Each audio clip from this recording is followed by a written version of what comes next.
Assalamualaikum warahmatullahi wabarakatuh. Selamat pagi.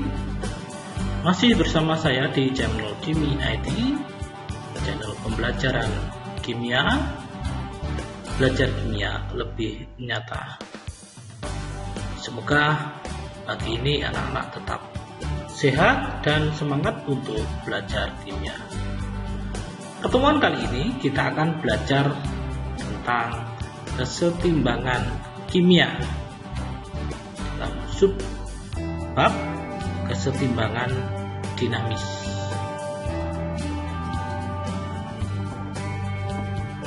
Seringkali dalam kehidupan sehari-hari kita menemui yang namanya reaksi kimia.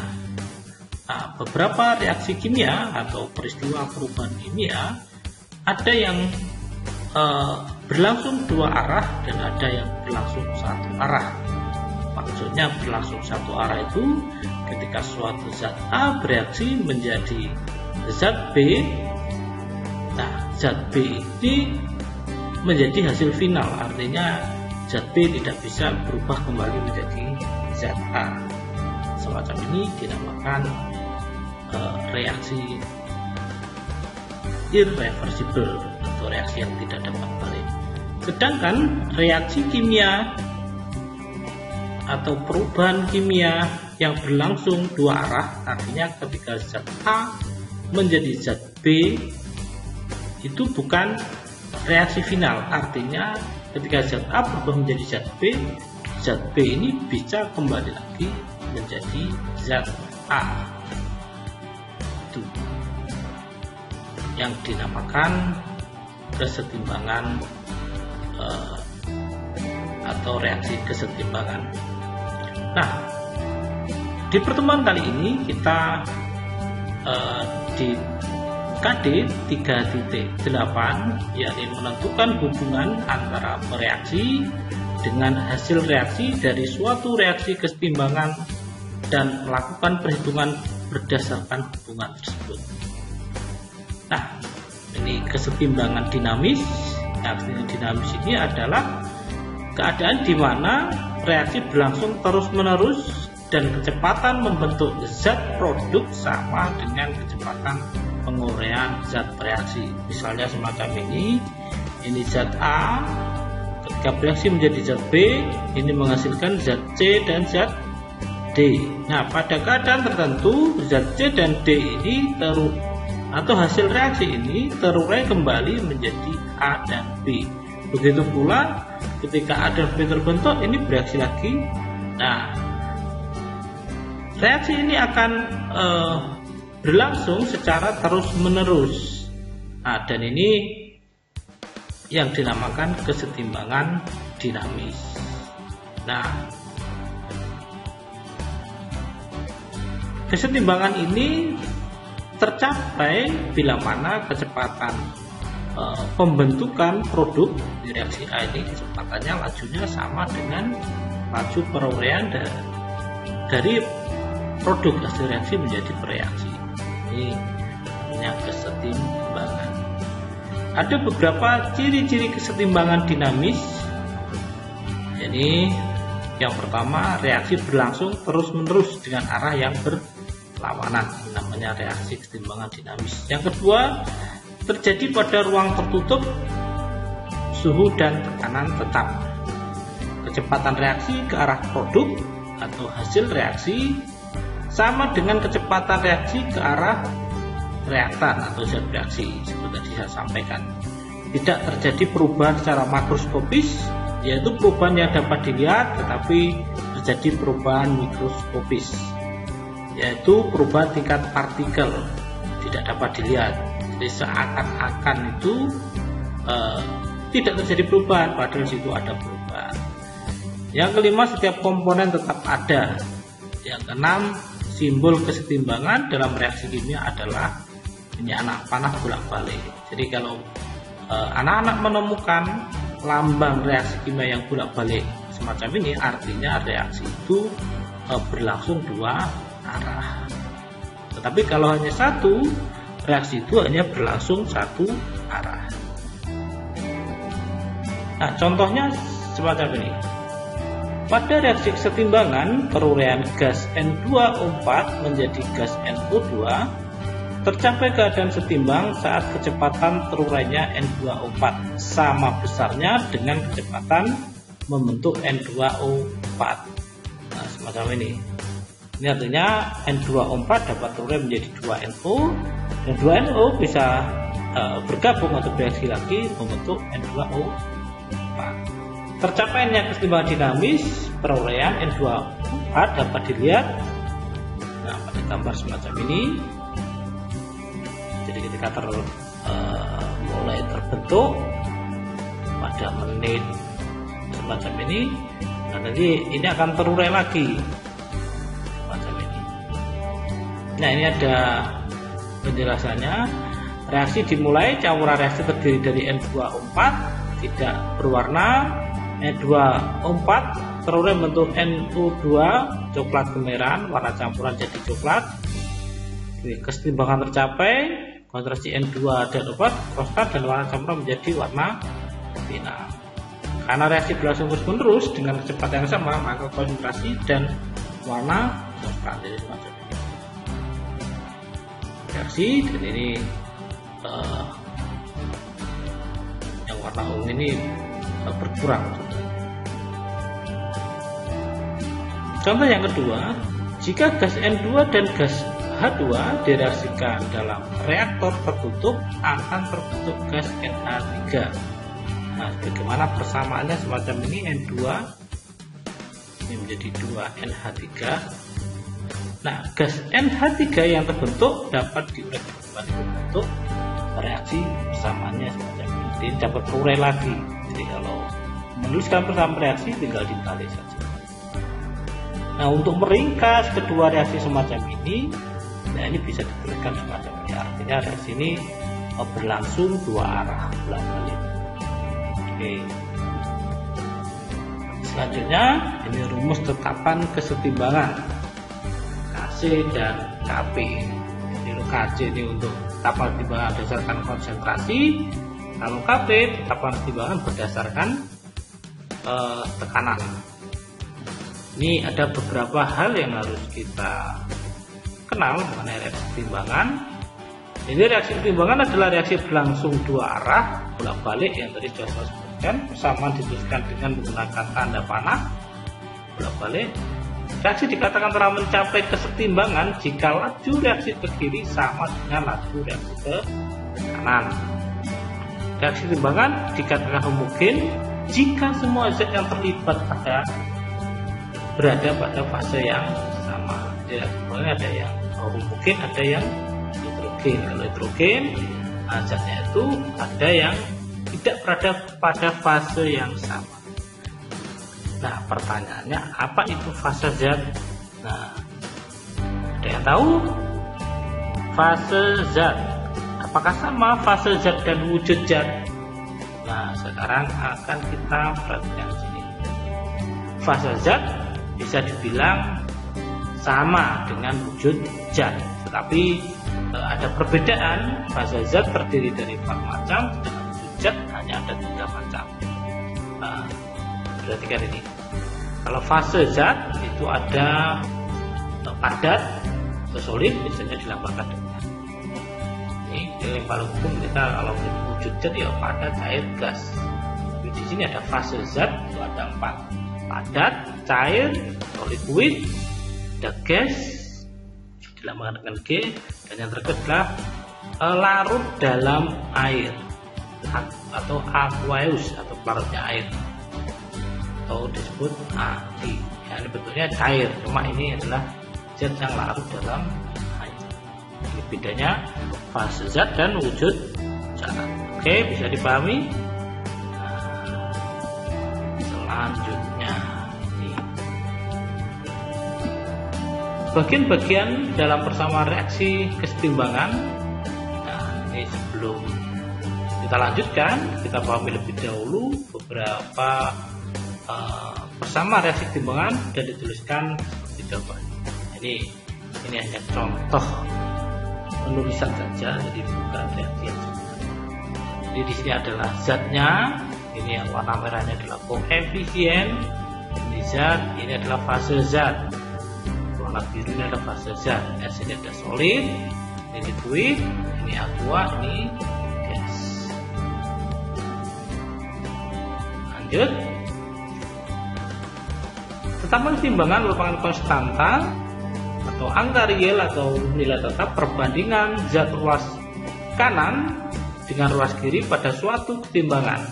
Tiap reaksi memiliki nilai K yang khas yang hanya berubah dengan pengaruh suhu. Ada dua macam tetapan ketimbangan, yaitu Kc dan Kp.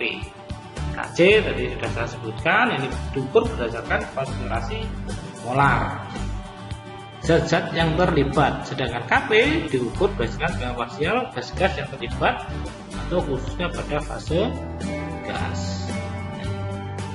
Rumus tetapan ketimbangan secara garis besar merupakan perbandingan hasil bagi antara konsentrasi molar, nanti akan dilambangkan ini tanda kurung kotak ini, zat-zat ruas kanan dengan konsentrasi molar ruas kiri dipangkatkan koefisiennya.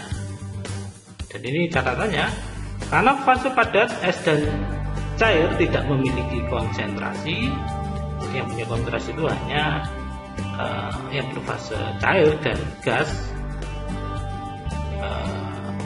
aki atau larutan dan gas, maka kedua fase ini tidak dilebatkan dalam rumus tetapan kesetimbangan atau diberi nilai angka 1. Artinya tidak berpengaruh. Semacam ini dari ruas kanan dibagi ruas kiri, konsentrasinya dipangkatkan koefisiennya. Macam ini untuk menentukan Kc. Begitu juga dengan Kp nanti juga seperti itu. Nah, contohnya semacam ini. Nah, diketahui bersama reaksi kimia kesetimbangan sebagai berikut. Jadi bisa diamati. Tentukan rumus tetapan kesetimbangan. Kc ruas kanan dibagi ruas kiri. Coba diperhatikan di sini zat-zatnya fasenya tidak satu fase, artinya ini kesetimbangan heterogen, kalau satu fase homogen. Nah, perlu diingat tadi di awal sudah saya sebutkan, yang terlibat dalam kesetimbangan itu hanya zat-zat yang berfase aki dan gas. Jadi ini untuk S dan L ini tidak berpengaruh atau diberi angka 1 karena tidak mempunyai konsentrasi. Ini koefisiennya ini 1, kemudian 1 dibagi ya di singkat konsentrasi kita bahas semacam ini. Kita lanjut berikutnya. Contoh yang satu fase. Diketahui pertama reaksi kesetimbangan sebagai berikut. Ini 2S2 O3 plus 2. Ini 4SO. Tentukan rumus tetapkan kesetimbangan untuk reaksi tersebut. Nah, ini produk dibagi koefisien produk dibagi per reaksi dipangkatkan koefisiennya masing-masing. Oke, semacam ini. Oke, cukup mudah kan? Nah ini untuk Kp. Rumus tetapkan kesetimbangan berdasarkan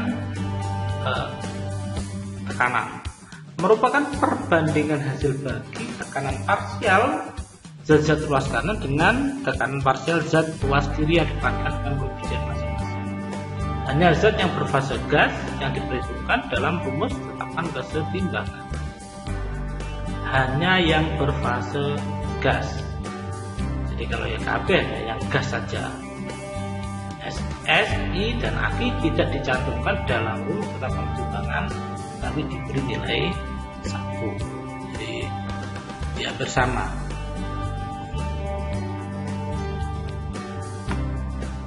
Selanjutnya kita menentukan rumus Kp. Ya, sama.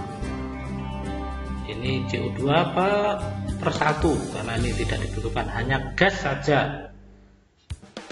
Gas saja, fase gas yang perlu diingat. Ini rumus Kp hanya berlaku untuk zat yang berfase gas. Nah, ini contohnya diketahui bersama reaksi timbangan sebagai berikut. Ini yang sefase atau homogen, Kp, sehingga ini SO2 pangkat 4,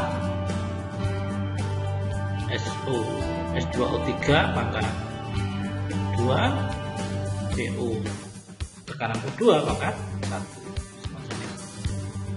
Ini hasilnya untuk tetapkan bisa tekan. Nah, sekarang kita coba dengan angka-angka, bermain dengan angka-angka. Ini soalnya. Pada suhu tertentu dalam volume 4 liter terdapat masing-masing 0,2 mol SO3, 0,4 mol SO2 dan 0,1 mol O2. Jika diketahui reaksi kesetimbangannya, ini hitunglah Kc dari kesetimbangan tersebut. Jadi kita bukan rumusnya dulu. Bukan rumusnya. Ini SO2,3 per. Nah ini. Nah setelah itu kita masukkan angka-angkanya. Karena 4 liter, karena ini konsentrasi itu mol per volume. Jadi molnya ini misalnya SO3 0,2 dibagi 4 kuadrat, ini 0,4 bagi 4, semuanya dibagi 4 karena dibagi volume. Jika ketemu angka seperti ini,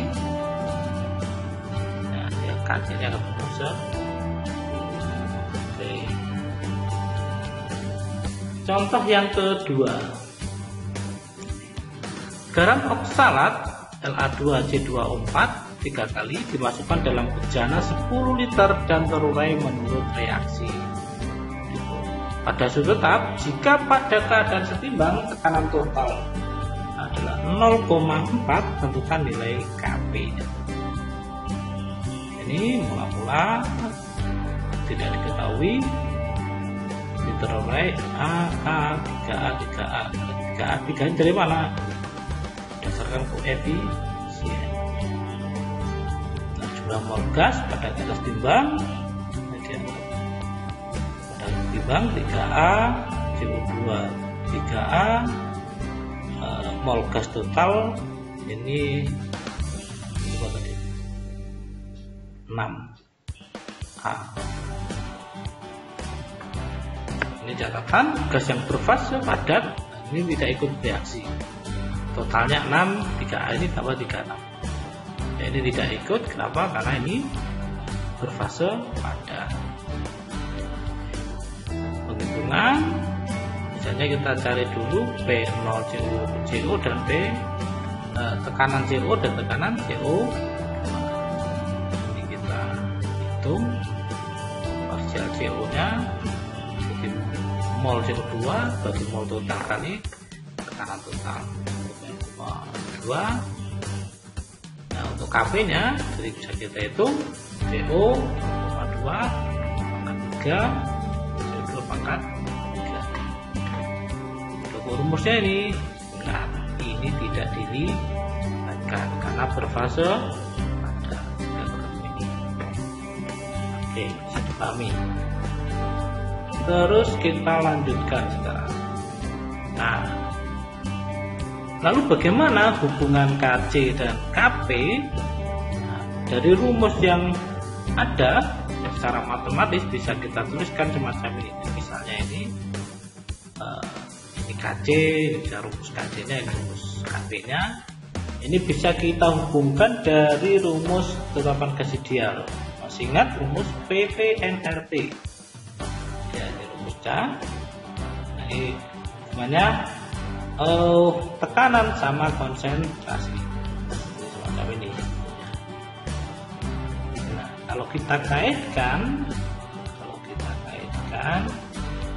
ini nRT, jadi Kp bukan semacam ini, jadi P nya itu ganti konsentrasi Z produk dikalikan RT dikalikan koefisien, sehingga secara matematis ini ketemu semacam ini, KP dengan KC R kali T kali delta N. Delta N adalah selisih koefisien produk.